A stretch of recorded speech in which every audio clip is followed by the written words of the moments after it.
Good evening, everyone. We are Group 10. We have the sheetrock lifting and holding mechanism. I'm Julia McGinnis. We have William Speaker, Nico Wilson, Cannon Davis, and Patrick Gonzalez. Here's a brief outline of what we will be going over. We'll go over our problem statement, design criteria, and we'll also go over our design and include conclusions in that. The problem statement states the design, we are to design a mechanism to lift and hold sheetrock sheets on a wall or ceiling. The mechanism should be operable by one person and hold the sheet completely stable while it's being attached to the screws. The mechanism must also be easily moved from one position to another. Good afternoon, I'm William Speaker. I'm going to be going over some of the design criteria and examples of some of the mechanisms we looked at. As you can see, we looked at a mechanical winch-driven sheetrock holder being used for ceiling work. We have a construction worker here using a winch-driven mechanical system, placing sheetrock on a ceiling. It has actuators that move to the left and to the right to accommodate various sizes, as well as the same kind of concept in this particular slide. This is an electric hydraulic system, and it has an actuating system for the top. It also has a separate system to hold a sheetrock here on the bottom for a wall mounting system. Now the cost here, you can see this is $3,022.99 versus a mechanical winch system with a chain-driven gear system, which is $164.99 to $743. We're going to show you a mix of these two by means of a mechanical hydraulic system, and that should actually put us in an area where we can develop and reduce the costs for something for the customer. Some of the similarities in design. Once again, you can see off to the left-hand side here as you're looking at the screen, you can see that these two portions right here, this portion and this portion, they actuate left, and this one actuates right. On these cross arms, these are pretty stagnant. They'll hold about 4 feet to 12 feet, depending on the size that we need. This is once again a mechanically driven system, winch. It's got a singular housing, so same H-type cross arms, or H-shaped cradle with cross arms. We came up with a very similar design without even having to look at the design prior. It's got a tripod base for wheels. This tripod gives us a better idea of how to move the equipment to a wall. It keeps us out of the way of other construction equipment, so it's a very, very good design quality base versus having a similar H base on the bottom, which could then get cattywampus depending on how it's oriented. You can see it's got a single shaft housing. Single shaft housing, ours does not have a single shaft housing. We have a telescope housing for the hydraulic lifting mechanism. It had it's got telescoping sections. Telescoping sections, once again, are these sections right here. Ours will have the exact same type of design, and then the only biggest difference is we'll have a mechanical hydraulic lifting mechanism. And Nico Wilson will go over some of those design criteria. So this is our design that we decided to go with. Our design was done in SolidWorks. SolidWorks actually allows us to assign specific material to it, gives us a more accurate weight on the object, actually allows us to do a little bit of cost analysis with it as well. It helps us model failures, our tipping point, our center of mass. So whenever we were to put a piece of sheetrock on it at any angle that it's going to be at, we make sure it doesn't tip. We also are able to get very specific with it. We can make quick changes on it and stuff like that. So right here is our 0 degree with the ground. So this right here is if we're going to put a piece of sheetrock on the roof. We actually have right here would be a pivot point. That pivot point is going to allow us to get whatever angle we need to be at, 90 or 0 with the ground, to be able to put the sheetrock on the roof, the ceiling, or the wall. This model, as you can see, it's a mix between the two that Will talked about. It utilizes both of them, with our hydraulic system being right here in the middle, and this up here, you know, being able to extend out and extend in depending on the size of our sheetrock.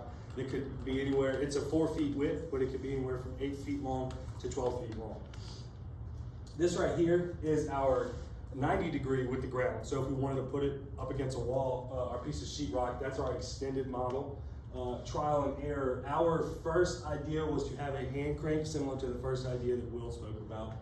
We're gonna have pin joints right here to set a specific length for when we put a piece of sheetrock in. We're gonna have a quad base here and just regular old wheels. Going further into the design, we found out that hydraulic system right here is gonna be very helpful. It's gonna require less work from us.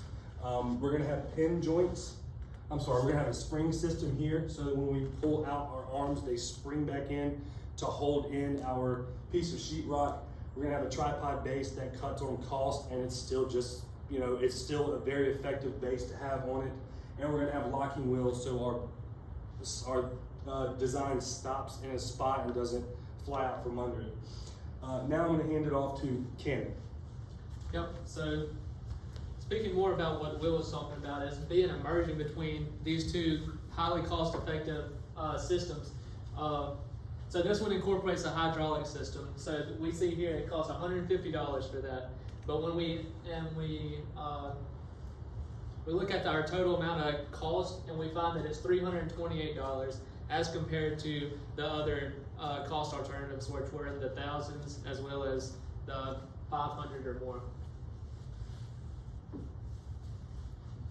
Okay, so now I did a kinematic analysis of the design, and so this is a free body diagram of the pin joint here, of where the H meets up with the structure itself.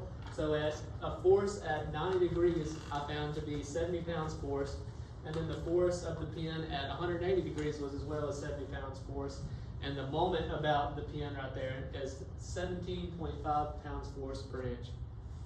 Now I'm going to pass it over to Patrick for the force analysis. And part of the way that we got some of those forces was we considered a maximum weight of about 70 pounds. That's an average that we think we would get from sheetrock of these various sizes. And you can see that that weight would be transmitted down this hydraulic cylinder through a lever, creating this moment here. That also gives us a mechanical advantage in two ways. We have the lever that, again, we're producing a moment that gives us that advantage, but also we're going through our hydraulic cylinder that we considered a mechanical advantage of about 1.5. And that gave us ultimately a force of about 5 pounds and a moment about that cylinder with that lever of 26 inch-pounds. And you can see through these free body diagrams here. Now, taking a look at the entire design itself, we can see that we have motion in 3 degrees.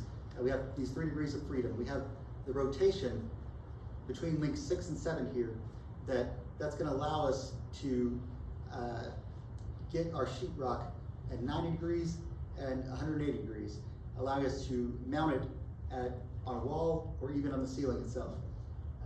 We'll also have some translation to accommodate for those different sizes in links 8 and 9.